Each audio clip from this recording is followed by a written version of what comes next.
What's going on? It's Inventor here, with my Companion Druid in Diablo 4 Season 11. I cleared Pit 55 to unlock Torment 4, so I wanted to share my build with you in case anyone was interested in trying out the Companion Druid. In this build guide, I'm going to cover my character, abilities, progression, and other relevant information.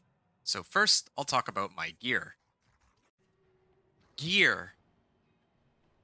The gear I recommend here is still the same as in past seasons, even though the combat system has gone through some changes. For my tempers, I prioritize chance for wolves to deal double damage for my weapon, damage or damage to distant enemies for offensive, armor for defensive, petrify cooldown reduction for resource, lucky hit chance for utility, and movement speed for mobility. On my weapon, I have a polearm with Shepherd's Aspect to gain extra damage for each companion I have. My helm is the unique Gathlin's Birthright. Damage, movement speed, and damage reduction. Then its unique effect can trigger the Perfect Storm and Earth and Might Keep passives for a huge damage increase. My chest armor has the Spirit Bond aspect for more survivability, and so my companions don't die. On my gloves, I have Stampede aspect for additional companions and damage. My pants are the unique Storm's Companion, of course. You need this to get the AoE attack on wolves. For my boots, here I used these ancestral boots with GA on resistance to all elements. These are all right, but I bricked the boots before I could put Rushing Wild's aspect on them. My amulet is Alpha aspect with max life, CDR, Envenom, and Resonance. Ideally, it should be Ancestral with Envenom and Call of the Wild, but as a temporary placeholder, this was fine. My first ring is the Moonrage aspect for additional wolves and ranks to wolves, and my second ring is the unique Irida's ring, mainly to pull monsters in when I use my ultimate, but it has great affixes too. For my jewelry, I have diamonds to maximize resistances in the sockets. My helm and chest armor sockets contain sapphires, so I can have more willpower. My pants have the rune word Kurk, meaning that if I cast 5 skills, I summon 3 Spirit Wolf companions. My weapon has the rune word Kamgar, so whenever I evade, I gain crit chance. There are lots of alternatives for runes, but these are the best ones I had available in my run. For example, a Naga rune to get Offering from Summons would have been great to replace the Kur rune with. I also had an Ahu rune here that I would have loved to combo along with a Zan rune so I could get guaranteed overcrits. For elixirs and incense, I run life, stats, armor, and resistances. Just note that even though I reached Torment 4 with this setup, there are plenty of upgrades available compared to what you see here.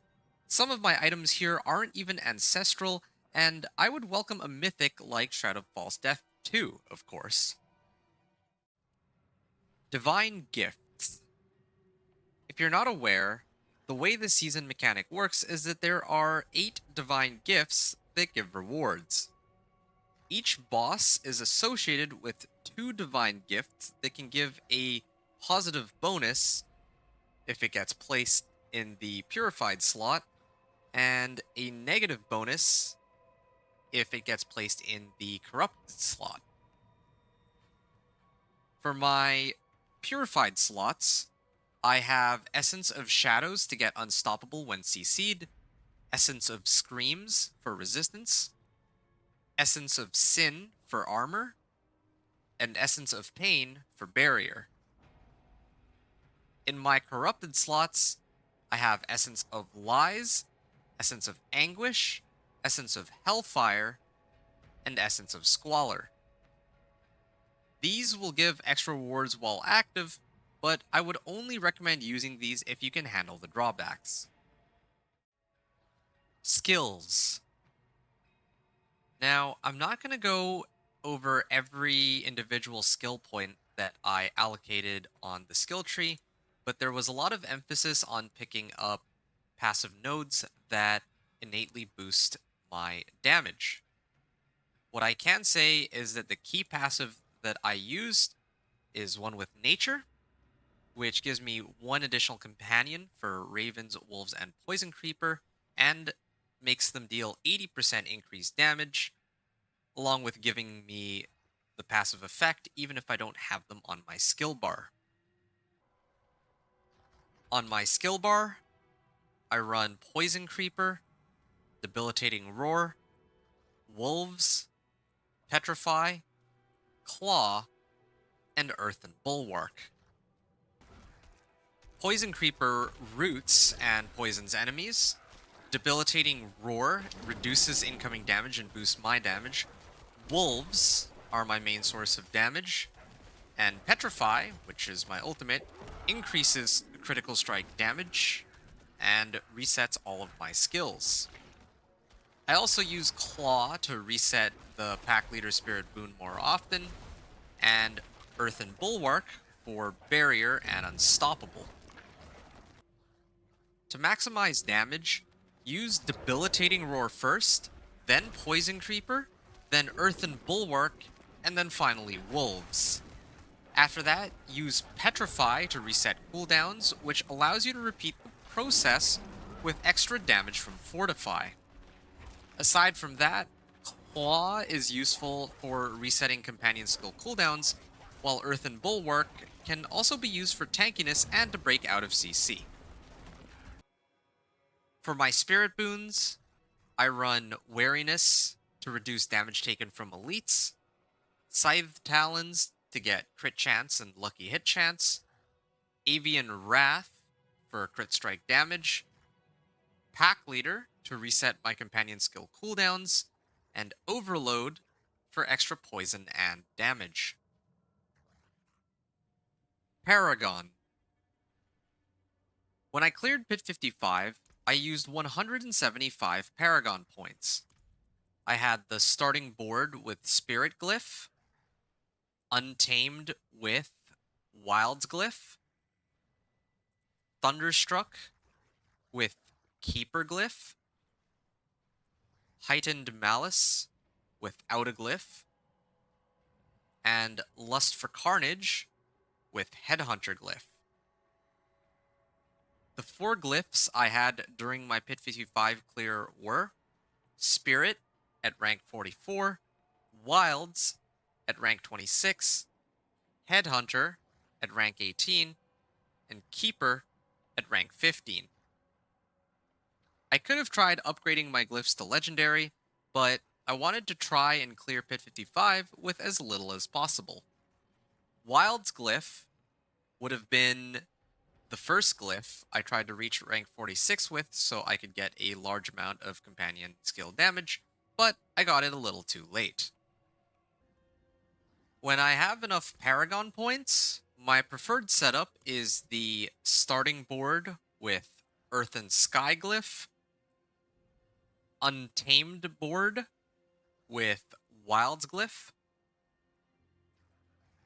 Thunderstruck board with Keeper Glyph,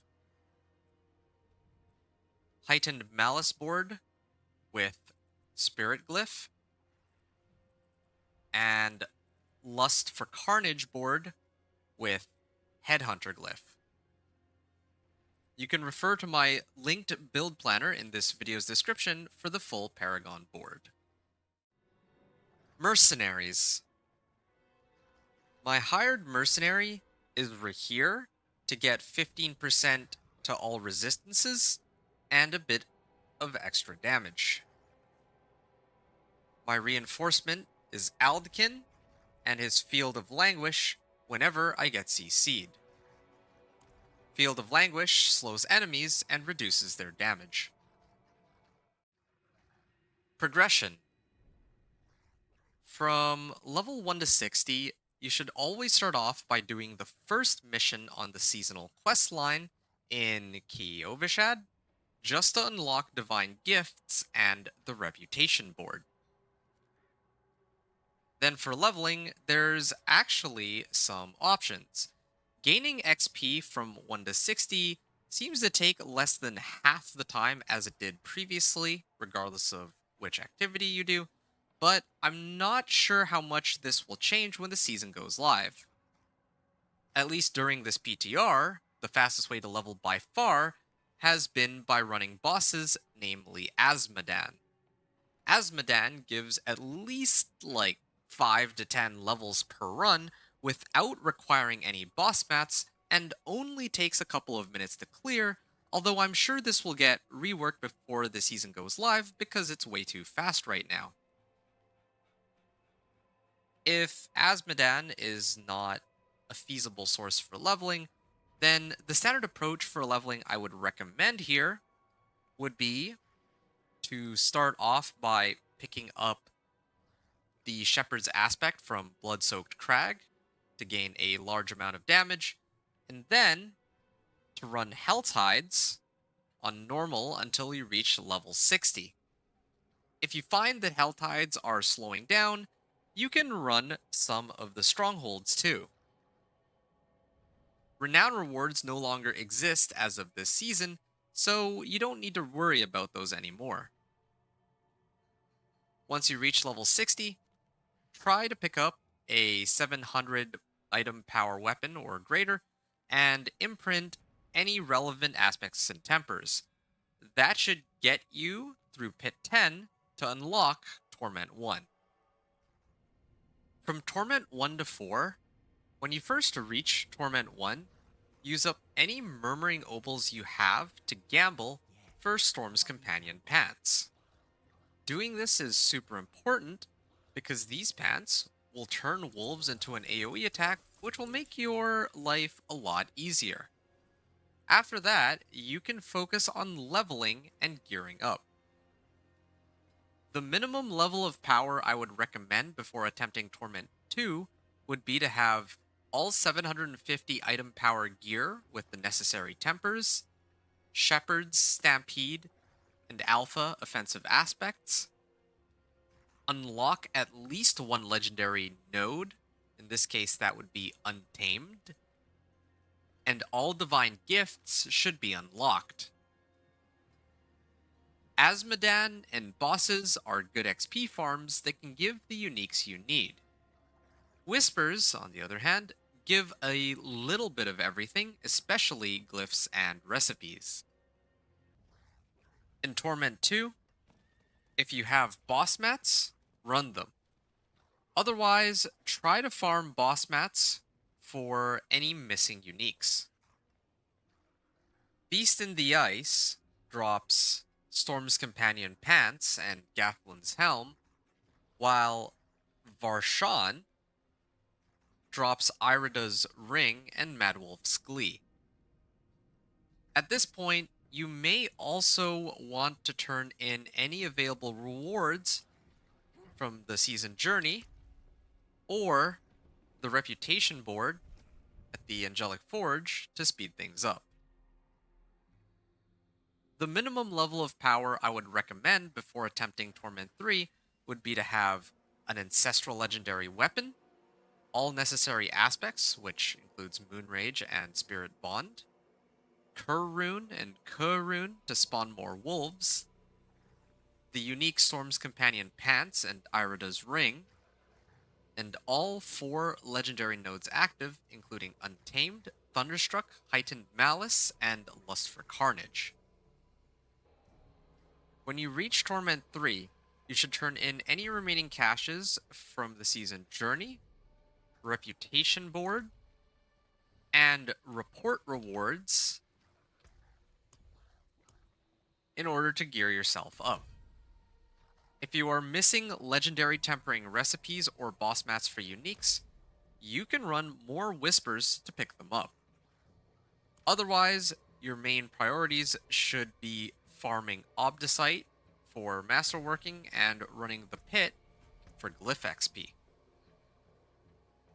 The minimum level of power I would recommend before attempting Torment 4 would be to have all legendary gear as ancestrals with the right tempers, any remaining uniques like Gathlin's Birthright. Your weapon should be masterwork to at least rank 15. All 5 glyphs should be active, including Earth and Sky, Wilds, Keeper, Spirit, and Headhunter. Ideally, all of these glyphs should be at least rank 15 for the radius increase, and at least one of these glyphs should be legendary rank 46 or greater. Make sure to boost armor and resistances as needed through affixes, jewelry, and consumables. And with these preparations, you should be able to handle Pit 55 and unlock Torment 4. That's all for the Season 11 guide on my favorite build in Diablo 4, the Companion Druid. PTR survivability issues aside, this build remains very strong, easily dishing out enough damage to reach Torment 4, even with plenty of room to grow. Anyway, I hope this helps. If you found this video useful, a like, comment, or subscribe is always appreciated. But otherwise, that's all for me. Thanks everyone for watching, and venture out.